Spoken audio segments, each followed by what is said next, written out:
Hi, this is Steve with iFLOW. Welcome to our video series. In this segment, we're going to look at setting up the parameters for mode 5, which is our cooling mode. So to get into the mode, press the mode button on the left. To mode 5, press enter to enter the cooling parameters mode or cooling parameters. And then let's go to number 1. So number 1 is the minimum blower speed setting. So the default for the minimum blower speed setting is 40%. We can increase it. The range is from 20 to 60. It's done as simply as press enter and then increase or decrease as you like to get the fan speed that you need. Parameter number 2 is the maximum blower speed. Maximum blower speed can go right up to 80%.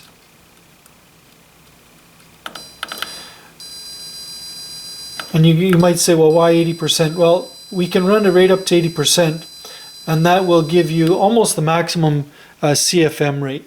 From 80 to 100, the curve is quite exponential, so we can deliver more power to the blower to overcome a higher resistance, but the amount of CFM will be very much the same or similar to 80%. So our 80% number is virtually 100% of our CFM, and the extra 80 to 100 is more about supplying extra power to the blower to be able to deliver that CFM at a higher static. So those are the parameters. So again, our default for parameter 2 is 65, so I'll just bring it back to 65. And press enter to save that. Now you can go and you can check all of your registers to see if you're getting the right amount of CFM to make sure that all of your pressures are right across your evaporator coil, and set the blower speed accordingly that way. Parameter 3 is the blower off delay time. Again, similar to the heating parameters. When a cooling call is finished, we know we're going to have some additional cooling left over in the evaporator coil, so we can continue to run the blower without the compressor to again deliver all of that cooling into the house, so that we don't leave any wasted cooling potential in the evaporator coil. So we can set that duration for as long as we want. From 20 to 255 seconds, with our default being at 60 seconds. Parameter number 4 is our zone 1 blower speed control. So again, similar to our heating parameters, we divide the CFM or the cooling tonnage required per zone based on the total load for the home. So if we know the total cooling load for the whole house and we know the load for zone 1, we can take the load for zone 1 as a percentage of total and then enter it here as a percentage of total capacity. So we have a 2-zone system in this case, so we're assuming that zone 1 will have 50, zone 2 will have 50. But if zone 1 only needs 40% of total cooling load, then we can easily go in by pressing the enter button. The parameter change, or the parameter start to blink, indicating we can change it. We can reduce that to, let's say this needs 1/3 of our cooling capacity.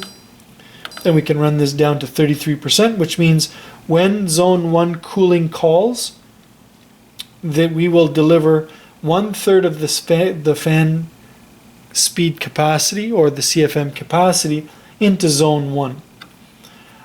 So then we'll save that value without problem. And then we can go into zone 2. So zone 2 is set for, again, a default at 50. But if we want to go to, if zone 2 needs 30 or 66% of the capacity, right? 2/3 of the cooling capacity will be here.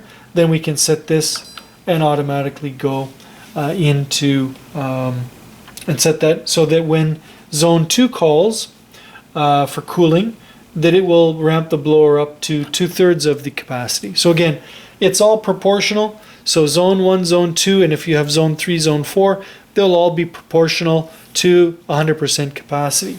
And if you noticed here, even if I wanted to set this higher, right, if I want to go up, it doesn't allow me because I've already set zone 1 at 33%. So by default, it knows this is a 2-zone controller. I can't do anything more than 67 because I've already allocated 1/3 to zone 1. So if both zone 1 and zone 2 are calling simultaneously, they have to equate to 100%, of course. So that is the setting of the zone controller. So let's bring this back down to 50%, and we'll just assume that zone 1 and zone 2 are equal. We'll go back to we'll go back to zone 4. We'll set this back up to 50%.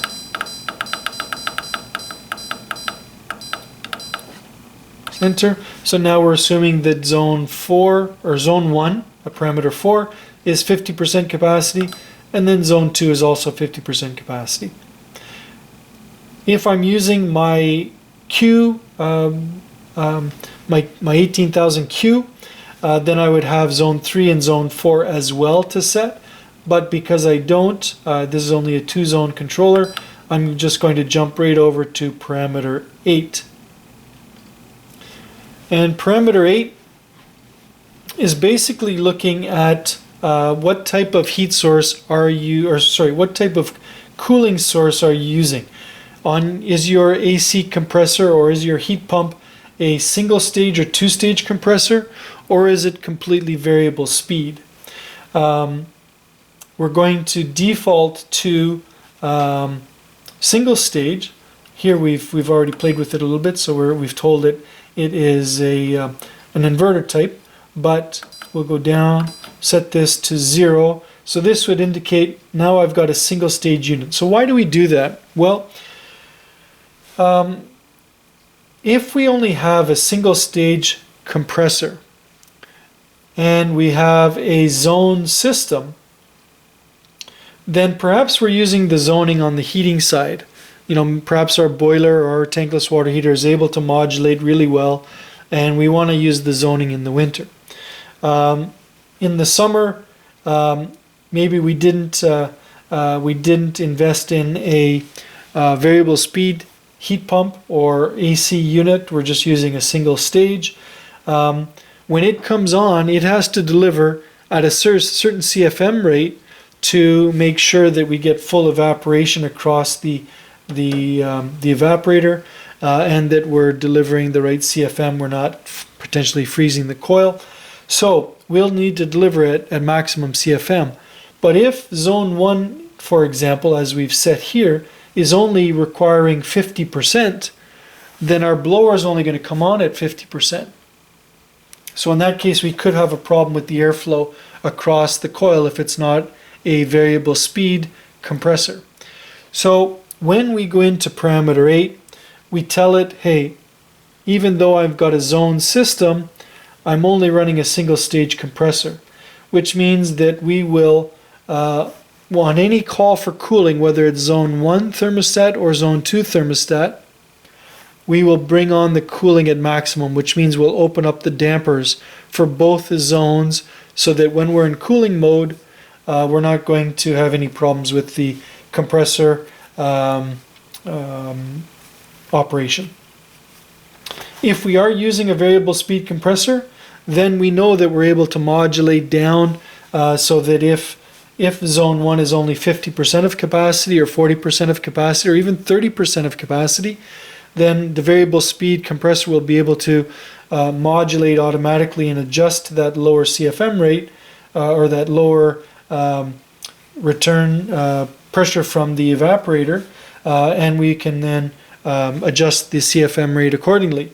So this is what parameter number 8 does. So again, if you only have a single stage compressor, set this to 0, which is the default, and then on the if you're using variable speed, then you can go in and adjust the parameter to 1, telling it we have a variable speed, and then we'll look and deliver if we get a call for cooling on zone 1, we'll deliver whatever ratio we've set for zone 1. When we get a call for cooling in zone 2, we'll set whatever ratio we've set for zone 2. So there you're getting the full variable speed capacity on the compressor, but also on the unit delivery as well. So those are the parameters we have for cooling. Thank you.